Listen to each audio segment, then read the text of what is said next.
গুরুদেব কৃপা বিন্দু দিয়া করো এ দাসে তৃণাপেক্ষাতিহীনা।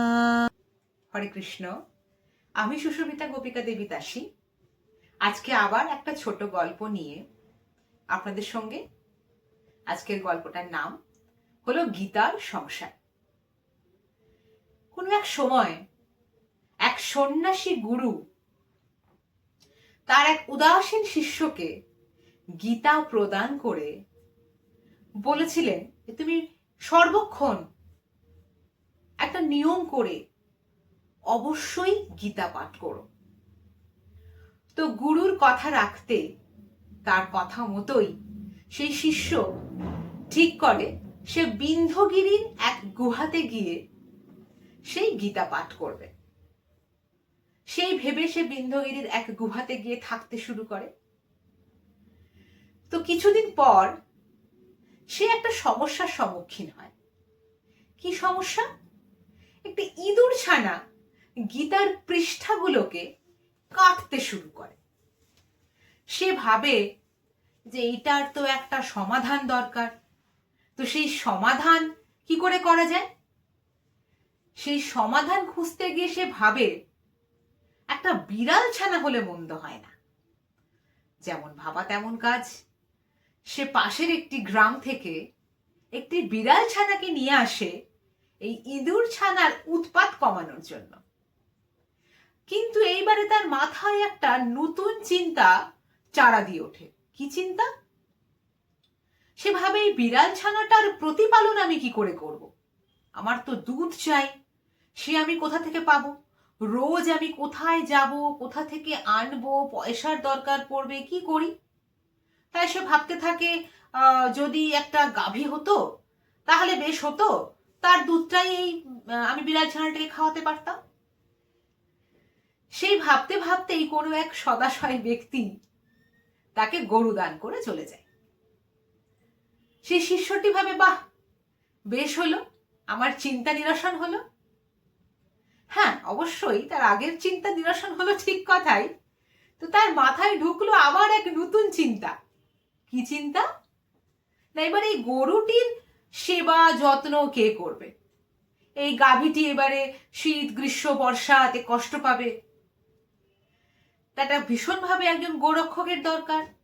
সেই ভাবতে ভাবতেই সে তো কোনো রকম কষ্ট করে অনেক পরিশ্রম করে একটি গোশালা বানালো যাতে গরুটিকে আশ্রয় দেওয়া যায়। তারপরে সে বাধ্য হয়ে একজন গোরক্ষককেও নিয়ে এলো। তো গোরক্ষক সে গরুর সেবা যত্ন করতে শুরু করলে তার চিন্তা নিরসন হলো। তাই কি অত সহজে চিন্তা নিরসন হয়? আবার এক নতুন চিন্তার শুরু। কি? তা হলো এই গোরক্ষকের কাজের দেখাশোনা কে করবে? এই গোরক্ষকের দেখাশোনা কে করবে? এই সব ভাবতে ভাবতে শেষ পর্যন্ত সে বিয়েটাই করে ফেলল। যদি ঘরে একটি স্ত্রী থাকে, সেই না হয় গোরক্ষকের দেখাশোনাটাও করতে পারবে। তো সেই করে যেই তার বিবাহ হলো, তারপরেই খুব স্বাভাবিক নিয়মেই সন্তান সন্ততি, পরিবারের সদস্য সংখ্যা বাড়ল। তাকে আয়ের পরিমাণ বাড়াতে হলো, তার জমি জমা বাড়লো, তার বাড়ি হলো একটি অট্টালিকা সমান। এই করে বেশ ভালোই তার সংসার চলছিল।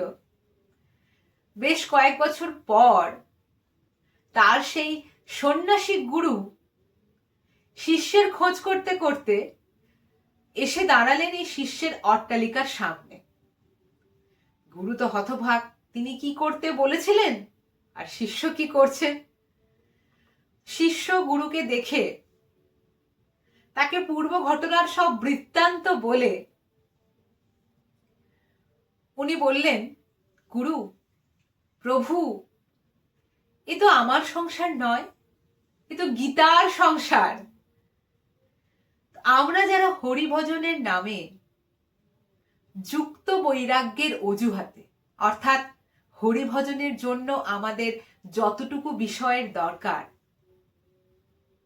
তার অজুহাত দেখিয়ে অভাবের মাত্রা বাড়াতেই থাকি, আমাদের অবস্থা ঠিক এই শিষ্যটিরই মতো। হরিভজনের জন্য যতটুকু বিষয় দরকার ততটুকুই আমাদের গ্রহণ করা উচিত। তার থেকে বেশিও নয়, তার থেকে কমও নয়। কারণ কম বা বেশি দুটোই কিন্তু পরমার্থিক পথের জন্য প্রচন্ড ক্ষতিকর, যা হতে হয়তো আমরা পরমার্থিক পথ থেকে বিচ্যুতও হতে পারি। হরে কৃষ্ণ। যদি আমার গল্পটি আপনাদের ভালো লেগে থাকে তাহলে অবশ্যই কমেন্ট বক্সে গিয়ে আপনাদের মতামত জানাবেন, সাবস্ক্রাইব করবেন। পেজটি ফলো করলে আমাদের সুবিধা হবে আরো সামনের দিনগুলিতে আপনাদের জন্য ছোট ছোট গল্প বানাতে। তাই আমাদের উৎসাহ দিতে ভুলবেন না। আর বন্ধুদের সঙ্গে শেয়ার অবশ্যই করে করবেন, কারণ আমাদের মতো এরকম যারা হরিভজন করার চেষ্টা করছি বা করার কথা ভাবছি সেই সমস্ত মানুষের হয়তো এই ছোট ছোট কথাগুলো অনেক সাহায্য করবে। তাই আজকের মতো আমি চলি। আপনারা সবাই ভালো থাকবেন, সুস্থ থাকবেন, হরিনাম করতে ভুলবেন না অবশ্যই করে। হরে কৃষ্ণ, হরি বল, জয় শ্রীলা প্রভুপাদ।